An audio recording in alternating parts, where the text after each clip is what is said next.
Hey guys, welcome back to another video on the Insider Provider channel. Today I'll be doing my Premier League 2021-2022 predictions. Let me know what you think in the comments below and let's get into it. I've been having a look at other people's predictions videos and I must say mine vary quite heavily to others, so I'll give you reasons to why I've put the club in each position, so I hope you enjoy. Starting off in 20th is a team that have actually kind of been a mainstay in the Premier League over the past couple of years in Crystal Palace. Now Crystal Palace have been a very average team in the Premier League alongside with players like Wilfried Zaha, but just they've lost Roy Hodgson and he was kind of the gel that brought them all together, and now they're without that in an inexperienced manager in Vieira, and they've lost pretty much the core of their squad. They've no Van Aanholt, no James McCarthy, but they've lost a lot of important players like even Gary Cahill, who was brought in as kind of to play a bit part role in case someone got injured, but actually ended up playing quite a lot of games. And they've just lost a lot of players, and the only player they've brought in is Elisa from, I think, Reading. And if that's a signing that they've thought for the first team, I don't think this season's going to go well, because Elise didn't have a fantastic season for Reading, and for a championship player to make the step up into the Premier League, I think they have to have an outstanding season, like a Emi Buendia, Ollie Watkins, Neil Maupay kind of type of season, but he just hasn't had that, and it's just doesn't look like it's going to happen for Crystal Palace this season. Next up in 19th is kind of a fan's favourite this season in Brentford. Now I think if Brentford somehow manage to get 20 goals this season out of Ivan Toney, they have a chance of staying up, but if you look at the rest of their squad, who they've brought in, I just don't think it's enough. Like, they don't look that solid defensively. They look kind of okay going forward with Canos on the right usually, Josh Da Silva kind of running things in midfield. But if you just look at what they're up against in the Premier League, I don't think they're cut out for it. They're under good management. They might go back down to the Championship, kind of reinvent themselves and come back up and do better. But I just don't see it working for them this season with the team that they have at the moment. The last team I predicted to go down this season, which might also come as a surprise, is Southampton. I think the loss of Danny Ings will be monumental in their team, and I just don't understand where they're going to get creative numbers into their strikers like Che Adams. Is he going to get more than even 10 goals? I don't see it happening. And they've brought in Adam Armstrong from the Championship, who's a decent player, but I think with Che Adams and Armstrong, they both seem like strikers that need someone to play off of and kind of run around. And if they're both doing that, I don't know who's going to get the goal. Their defence has also drastically declined, with Ryan Bertrand now going on a free to Leicester, who I think will be a huge loss. And it looks like Vestergaard could be on the way out too. And with just all this combined, it just doesn't look well for Southampton. And I can't really see it going any other way. So next up, the luckiest team on this list. In 17th, I've gone with Norwich to survive. A lot of people have put Norwich in sometimes rock bottom, and that's probably because of their previous showing in the Premier League being lacklustre. But I think they've improved a lot since then, and although they've lost their star player Emmanuel Buendia, I think they've had a great transfer window. They brought in a lot of talents such as Rashica and Josh Sargent from Werder Bremen for only around £15 million, and they've brought in Billy Gilmore from Chelsea on loan, who I think will make a huge difference in their midfield. Norwich seem like the kind of team that always work really well with youngsters. Whenever you look at the last time they were in the Premier League, their key players were Max Aarons, Todd Cantwell and Buendia, all below the ages of 22. And they've played into that, bringing in more young players, and I think that'll suit them this season. Next up in 16th, I've gone for another newly promoted team in Watford to survive. I think they definitely have the capability to cut it in the Premier League, but that being said, they definitely have their strengths and weaknesses. A big plus for them is that they have a decent midfield of Chalobah, Will Hughes and Cleverley, who can cut it in the Premier League. I think a huge weakness in their team is their defence, as it looks extremely below par and just suiting to a Championship side. But I think with their bad defence, they're going to have to score a lot of goals, and I think they definitely can do so with talents like Ismail Assar, Troy Deeney, Josh King and Andre Gray. Proven Premier League talents can make up for it.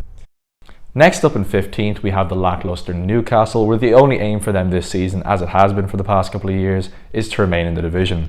I wouldn't expect to see this team in any cup competition in the latter stages, and the only reason that they're going to survive is through half-decent defence and Dubravka in net. The only way they're going to get goals, everyone knows, could be Callum Wilson. St. Maximin might pull off a few things special, but also probably get injured. Same goes for Almiron. And their most creative player last season was John Joe Shelvey, providing 1.2 key passes per 90, which is just so below par. And I just don't see them being on the level of the relegation side, but they're going nowhere far. Now in 14th, I've gone for Brighton, who a lot of people have put kind of in around the relegation candidates this season, and I think that's because they've lost Ben White. But I think what people are forgetting is that they only had Ben White for one season. They loaned him off to Leeds in the Championship the year before, they played well in the Premier League, and I think it's just going to be the same again. They're getting Duffy back from Celtic, and he had a terrible season, but Celtic on a whole did. But I think Brighton have the capability and the manager. They have a great system, and everyone knows that they have an XG. They should have been in 4th or 5th. But I think there's just missing pieces in this team to really be a decent side in the Premier League. And I don't think Ben White will have that much of an effect on them. They have a solid defence, a pretty good midfielder in Basuma who can dictate play, break up play. And I think they're just missing out on probably a clinical striker. Like Neil Maupay, he can score, but last season he showed inconsistencies, showing that they can't rely on him. So I think whenever Shane Duffy was coming back from Celtic, they should have just gave him 25 million, tell him to bring Odsonne Edouard back, all problems fixed. And I think they do have good wingers in Trossard and Solly March. So they're just missing that clinical striker really to become a very decent side in the Premier League. Ben White will be missed, but I don't think he's vital, and I think they're going to have a decent season. Now in 13th, I've gone for Burnley. I don't think Burnley are going to have a very good season. I just think teams that were typically around them are going to fall off, like the Palaces, Southamptons, and Newcastles. They're going to have a worse season, and I think Burnley are just going to stay the exact same. You're going to get what you're going to get with them. They still have Chris Wood, they still have Ashley Barnes, they still have the trio of Tarkowski, Ben Mee, and Pope. They're going to be tough to beat. No one's going to want to play them. They're playing Dyche ball, Brexit ball, and it works. They're similar to Leeds in that way, where no one wants to play them because they're a tough team to beat and a tough team to go head to head against, and that's just going to leave them in around the middle of the park of the Premier League. They don't have the capability really to kind of push up into that top 10, and they're so far ahead of relegation. Usually people would say they're relegation candidates, but I just think there's other teams in the Premier League that have declined, and they're just staying level-headed, just doing what Burnley do. Next up in 12th, I'm going for Wolves, who were pretty disappointing last season, but I think that can pretty much all be blamed on Raul Jimenez getting injured, and just because it was a pretty brutal head injury, the whole morale was low, and they never really got going again. Fabio Silva couldn't replace him. He's just not ready for the Premier League yet. I think he might have a better season, playing a bit part role behind Jimenez once he's fully returned. I don't think we're going to see the same Raul Jimenez, but still a very competent striker in the Premier League. This Wolves team has buckets of talent. They somehow still have Ruben Neves. Jean Moutinho's a year older, but he's still a class act. They have a very, very solid back line. I think we can expect to see more of Semedo this season, and the other fullback Marcal, maybe getting forward a bit more, getting involved more. On the wings, they have Podence and Pedro Neto. They're just a very, very good squad.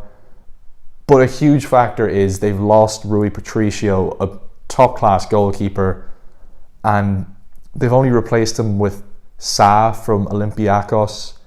Will he be able to fill into his shoes? I guess we'll see. But I think 12th is about right for this Wolves team. I don't think their manager will also fill the shoes of Nuno Espirito Santo. So I don't think they're going to make it into the top 10, but still be a very decent team with a lot of capability. Next up in 11th, I'm going for West Ham, who managed to finish 6th last season under David Moyes, but I think being in Europe will be their own detriment this season. They haven't put any money back into the squad. It's the exact same as last season, except for Areola, who won't make much of an impact because Fabianski was already a great keeper. They really should have just signed Lingard on a permanent. I think United fans even wanted to see that, to see him do well. Another huge part of it is Mikel Antonio, a very injury-prone striker, is their only registered number 9. And he is a great striker, but there's a lot more games being thrown around. There needs to be rotation, and you can't rotate him with anyone because there is no one. I think they really should have went in for Tammy Abraham across the city, who apparently is going to Roma for 34 million. And I think he gets you 15, maybe even 20 goals, no, not 20, but 15 goals, I'd say, if he plays every game. So balance between him and Mikel Antonio, that's a lot of goals between them. I think they're going to get goals from the likes of Ben Rama and Bowen, and they've spent really well in the past couple of seasons getting Souček, Kufal, Ben Rama and Bowen, as I previously mentioned. And I just don't understand, now that their team is at that level, they're getting money in from Europe and they haven't spent it, and it's just going to show this season, and they're not going to break into the top 10. I think they could, but just with the amount of extra games, I don't think they can. Next up in 10th, a very exciting team to watch this season, I think, will be Aston Villa. They've obviously sold Jack Grealish for 100 million to Man City, amazing money, and they've spent it really well. They've gotten Danny Ings, Leon Bailey and Emi Buendia. They're just spreading out all the talent. And I think beforehand, whenever Aston Villa were playing against teams and the teams shut down Jack Grealish, they had a good chance of winning. And now that the talent is spread across the team, I think they'll be a much more difficult team to come up against, because they've more outlets, more chances created from different places, and they still have the same amazing back four with the creative fullbacks, the fantastic keeper Martinez, and I think they're just going to be a lot more threatening and probably consistent, because the talent is spread across. They're not going to be relying on one player to do the job for them, and they could even maybe finish higher than 10th depending on how the transfers go. But yeah, definitely a very exciting team to watch this season, so keep an eye out. Next up in 9th, I'm going for Everton. Although they haven't had a very good transfer window, they've only spent 1.6 million on Demarai Gray and got Andros Townsend in on a free. But I just think they have the quality in that squad, obviously with James Rodriguez, Luca Digne, Richarlison and Dominic Calvert-Lewin. I think that is enough to keep them in around that position. Yerry Mina and Michael Keane have formed a very good partnership in the back, and I think Ben Godfrey will kind of take over from Seamus Coleman in that right back spot for a while. And another huge aspect is Allen, who they got in from Napoli, is a world-class defensive midfielder, and he wasn't involved because he got injured early in the season and never really got back into the team. But I think with the pre-season behind him now, he will be a very good talent, and he will probably be like the breakout star of this team, definitely. And over the summer also, Richarlison had a fantastic go with Brazil at the Copa America, got to the final, scored lots of goals. I think he even played in the Olympics and did very well. Dominic Calvert-Lewin, he's just a monster. Like, they lacked in wide areas creating, and I think they're kind of addressing that with Demarai Gray and Andros Townsend, but all they have to do is cross it into Calvert-Lewin. It could be 10 feet in the air, Calvert-Lewin will just get it. Like, he's a beast.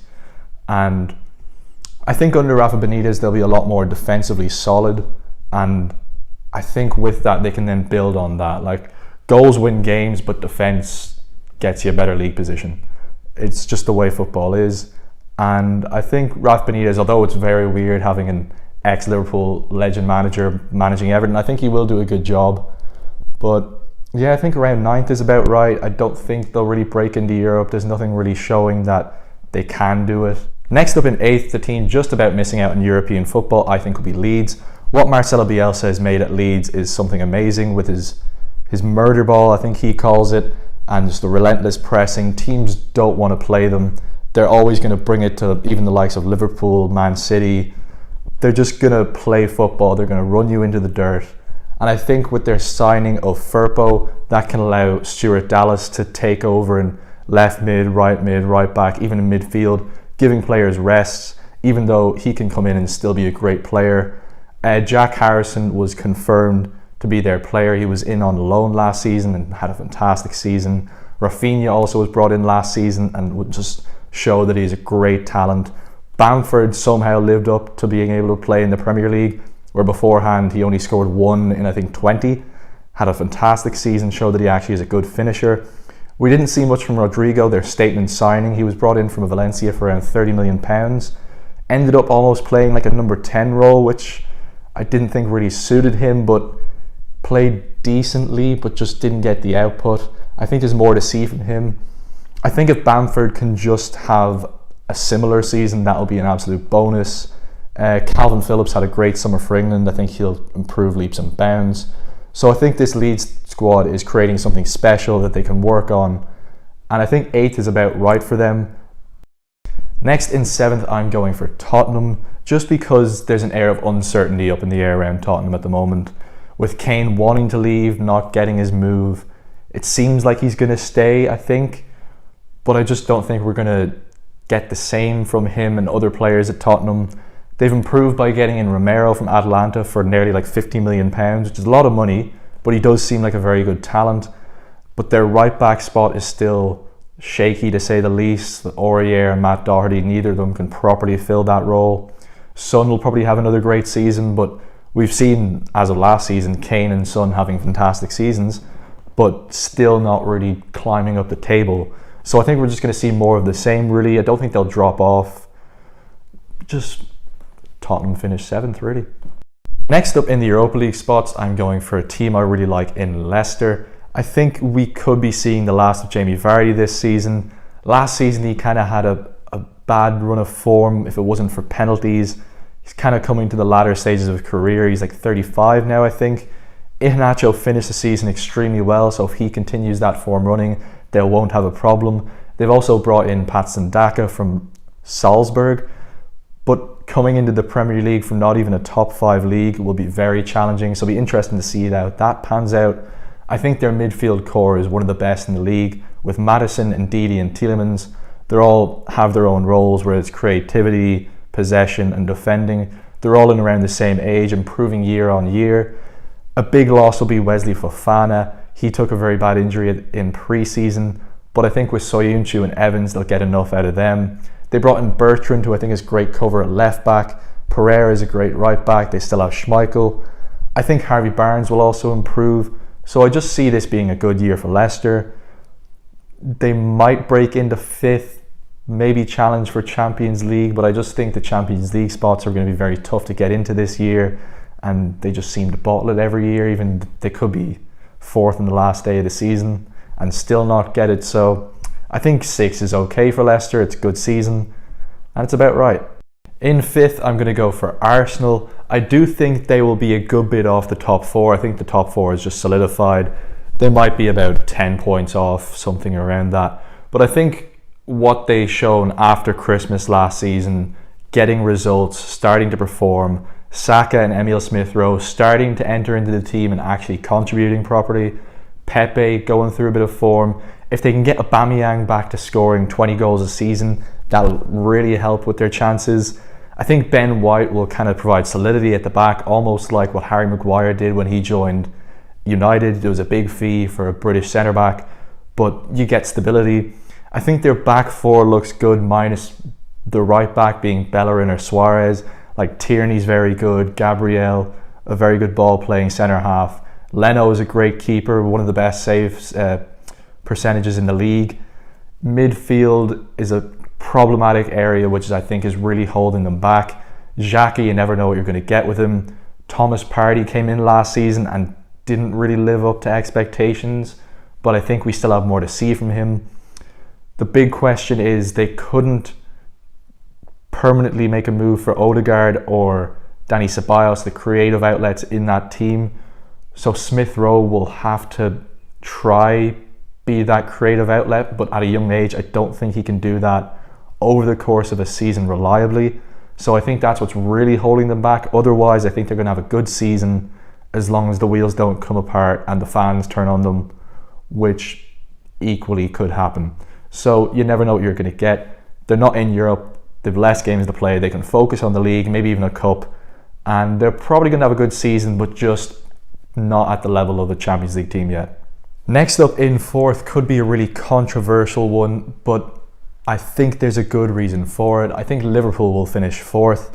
The reason being, they've spent well in a way getting Konate in. I think he's an improvement on Joe Gomez. Joe Gomez has a lot of injuries, but I just think Van Dijk won't be able to reach the levels he previously hit. It was a really serious injury. He's not a young guy, he's not old, but he's not at that level of his career where a big injury like that, he can still move on from it. I think they're going to really miss Wijnaldum. The midfield is what really worries me for Liverpool, because they play a 4-3-3, so they're going to have 3 midfielders, being Fabinho, Henderson and Thiago. Thiago could get injured. He had a bad injury last season, But outside of that, they have 35-year-old James Milner, injury-prone Oxlade-Chamberlain, injury-prone Naby Keita, and that's it. Curtis Jones, but you're not going to rely on him for a season if something bad were to happen. Up front also looks shaky, with Firmino not reaching the standards that he usually sets and relying more and more on Salah and Mane, who haven't really been hit with a bad injury, and they've played a lot of games at a high intensity. I think Jota will probably even start over Firmino, which kind of takes out another substitute option because he'll be heavily in rotation, getting a lot of minutes. And then you have Shaqiri and Origi to fill in the blanks in a lot of games that they're going to be playing. So I just think Liverpool's entire season is almost like they have screws that are loose, that are just staying in, and the second one of them falls apart, the whole thing collapses. So I just think over the course of a 38-game season, you're not going to get the best of Liverpool. I think the Champions League is their only option for a really good season. They have the kind of squad that one-on-one over 2 games, they're going to be tough to beat, and they're going to score against you, and they're going to perform. So I just think in the league they're not going to do great because of those reasons. Next up in third, another hugely controversial one. People are mainly putting these guys as title favourites, but there's something about it I just don't feel it happening. Man City. They're obviously a fantastic team with the greatest coach in world football, possibly ever. Great system. But they just don't have a striker. Like, no one's really focusing on that. Like, Pep Guardiola clearly doesn't trust Gabriel Jesus. He chose to start De Bruyne as a false 9 in the Champions League instead of playing their only recognised striker. It doesn't seem like they're going to get Kane in because they spent 100 million on Jack Grealish. I don't think Jack Grealish is what they needed at the moment. They have great wingers like Ferran Torres coming good. The Mahrez, a world-class talent. Sterling, and then Foden can play on the left too. Seems to be where he plays best. Midfield, great, yeah. Defence, they still haven't really got that left back. João Cancelo will probably play left back a lot this season. That's also another iffy, where if you are going to be favourites for a title, you need to have those problems fixed, and they haven't addressed them. And I think that is where it's going to cost them. And I think Chelsea and Man United have improved, and City have just kind of gone stale. And there was a lot of rumours of players wanting to leave City, things getting disrupted, and I just don't think they're going to reach the levels that they have before. Next up in second, I'm going for Manchester United, as I think they've recruited extremely well, but apparently the Varane deal wasn't confirmed, even though it was confirmed 3 weeks ago, but I'm assuming that's going to go through. They've got in Jadon Sancho at a decent price. He looks like he's going to be a generational talent. Edison Cavani looks like he'll be the main man up top, and then probably Greenwood getting in a bit of minutes. Bruno Fernandes, for them to do well, he's going to have to score 20, well not 20, but around 15 assists, a similar amount. It's just what he does. Hopefully Pogba will maybe find more consistency. The back line looks incredible. Luke Shaw had a fantastic season. Wan-Bissaka is just solid. He's a great defender. The problematic areas which I think will cost them is holding midfielder. If they brought in a world-class holding midfielder, I'd say that's the title for them. But they have Matic, Fred or McTominay. I'd like to see them go with McTominay. I think he's the best option they have. But I still don't think that's enough. And there's still uncertainty around who's going to be the goalkeeper, and I think if you're going to win the title, you need to have a nailed-on number one who you can rely on. Your defence has confidence in. I think Dean Henderson probably will be their guy, but he's a new keeper going for a title. I don't think so. I don't think he's at that level yet. He's a very good keeper. If De Gea could find some form back, some confidence, I think he's definitely the number one, but I don't see that happening. And I just think it's those tiny bits that just doesn't allow them to reach the title. So they're going to have a good season, but I still think second. Now, obviously, if you couldn't figure it out already, I think Chelsea will win the Premier League this season. I just think Tuchel is the man for the job. I think Tuchel just does what he does best. He gets the best out of the players.